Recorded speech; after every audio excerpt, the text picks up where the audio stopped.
voltar a falar da situação da pandemia aqui no Brasil. Não acabou, a gente sempre ressalta isso aqui no JH. A curva da doença na cidade de São Paulo, que foi epicentro da doença no país, mudou na rede particular. E mudou para pior, gente. O número de internações voltou a subir na rede privada de São Paulo. O Jornal Hoje ouviu médicos de 14 hospitais particulares e, para eles, um dos principais motivos dessa alta é o relaxamento das medidas de prevenção contra o coronavírus. A reportagem é da Fabiana Boa Sorte, Patrícia Marques, Renata Matarazzo e Bruna Vieira.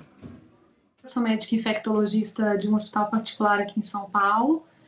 E o que a gente tem observado, não só eu, como colegas de outros hospitais particulares de São Paulo, é que principalmente na última semana o número de pacientes com Covid-19 tem aumentado muito. Os números estavam caindo muito. Os números de atendimento. E de 3 semanas para cá, aumentou consideravelmente o volume de pacientes. Em média, 8 a 10 pacientes têm me ligado dizendo que os exames estão positivos. Agora, se você me perguntar, aumentou o número de casos, os hospitais estão cheios? Fato, os hospitais estão cheios. A gente está com um perfil de população um pouco mais jovem, principalmente pessoas que estavam protegidas na primeira leva mais intensa da doença. Os médicos que nós acabamos de mostrar trabalham em grandes redes de hospitais particulares daqui de São Paulo.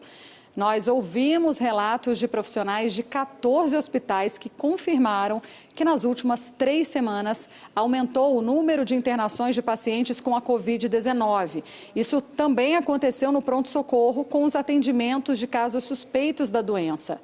Movimento que já provoca a reabertura de leitos exclusivos para a Covid. Nós chegamos a um mês e meio atrás a desativar uma e ficar com menos de 50% da segunda UTI, em vias de fechar a segunda UTI. Hoje, possivelmente, nós reabriremos a terceira UTI. No hospital que eu tenho mais concentrado os meus casos, eles estão até pensando em fazer uma reestruturação. Desde o início da epidemia, esse médico, mestre em saúde pública pela Universidade de Harvard, nos Estados Unidos, recebe os dados de internações por Covid-19 de 7 grandes hospitais particulares da capital paulista. O gráfico mostra o número de pessoas hospitalizadas nessas unidades desde abril. De lá para cá, a curva de internações subiu e caiu. Chama a atenção agora a volta da subida da curva a partir de meados de outubro.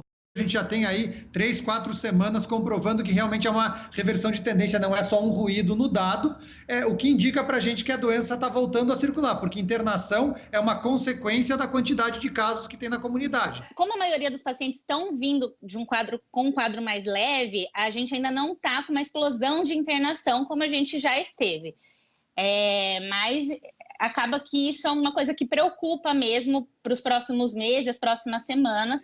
Quem está nos hospitais aponta o perfil desses novos pacientes. Pessoas de alto poder aquisitivo e até agora classe A, B e C, que estavam mais confinadas, que não haviam sido expostas ao vírus, agora elas voltaram e estão tendo o primeiro contato com esse vírus. Ou simplesmente que estavam fazendo home office, conseguiam fazer, uma classe privilegiada que conseguia fazer o home office, resolveu que pode sair e ter um comportamento normal. Os médicos lembram que muitos dos leitos foram desativados e os hospitais voltaram a receber pacientes de outras doenças que evitavam sair de casa no início da epidemia. Então, os hospitais, eles estão criando 2 fluxos, a maior parte deles, para conseguir atender tanto os pacientes com Covid quanto os pacientes com outras patologias. Os profissionais da linha de frente também relacionam o aumento das internações ao relaxamento das medidas de proteção. Realmente a gente precisa ter um bom senso, não é porque a gente já teve essa flexibilização, porque realmente os casos estavam diminuindo, que a gente tem essa liberdade de voltar até a vida que a gente tinha completamente antes. A gente ainda não tem uma vacina eficaz, os estudos ainda estão em fase 3, então a gente realmente ainda tem que se proteger, se cuidar, usar a máscara e sempre estar higienizando as mãos.